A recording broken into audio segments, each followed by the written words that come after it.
So this is an implementation that we did over inside of Zoho Inventory for a custom bill of materials. We essentially are using the inventory custom modules for this. I think this is the first implementation that we have really used this for.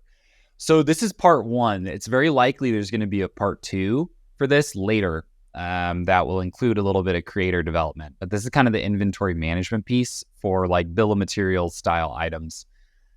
So for this client, they're a client where some of the products they sell, they manufacture from raw materials, and some of them they just resell. So our goal was essentially a way to build them a flow where they could define a bill of materials for the things that they do manufacture.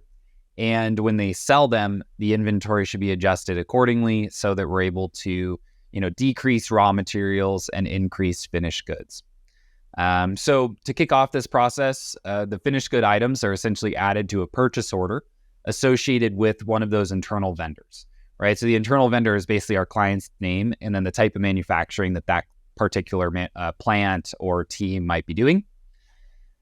When that purchase order gets marked as issued, that's where we did it here. It could really be anywhere in the flow for a purchase order. A custom function will trigger that will generate an inventory adjustment, essentially decreasing the stock of raw materials that are required to make the finished goods that are on that purchase order.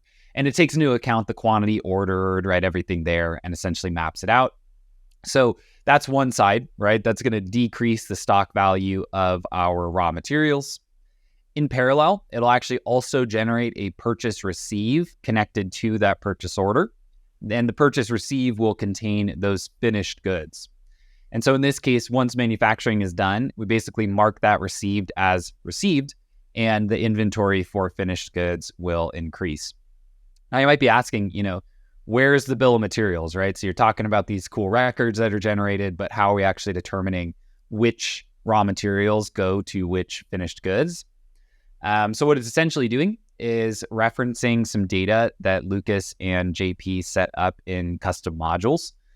So there's three modules. There's essentially a record for the bill of materials, a child record for the raw materials that go into that bill of materials, and a separate module for child data on the finished goods that come out of those bill of materials. Now, the custom modules actually work really nicely for this. So you can create lookups between your different custom records that you have created. This process can also be used to create multiple finished goods in a bill of materials. So maybe for a certain manufacturing process, you make item A and item B. That's totally fine. We're able to do that using this flow. And then in addition, right, one thing that is really interesting is that, part V1.5 of this, what the team is essentially going to do is also map in labor costs to these bill of materials. You can essentially have like a cost-only service item for labor. So you could actually be calculating the cost of labor to manufacture these using the bill of materials. And then V2 will very likely be a creator app, right? Because there is a bit of a process here where, a purchase order is issued. We're immediately decreasing that inventory adjustment, but there is still a process to actually manufacture it before that purchase received should be considered received.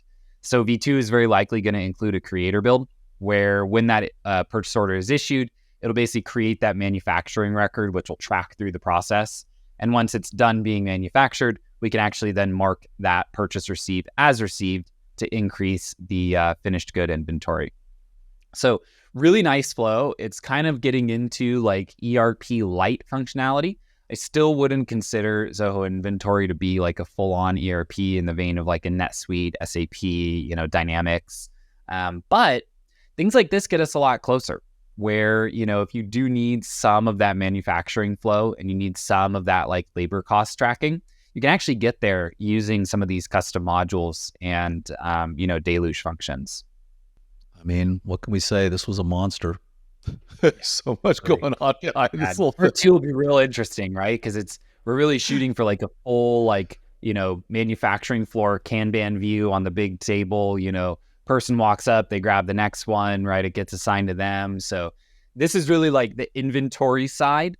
And then the workflow management side will come later. And I'm really excited because it's something that a lot of people need. Where if we kind of work out both sides of this, it could solve a lot of problems. for people who need, just the lightweight bill of materials. It's like, look, I don't have 50 warehouses all over the country. I'm not manufacturing in, overseas at a scale of, 5,000 employees. Like, yeah, that case, you probably just need a full ERP.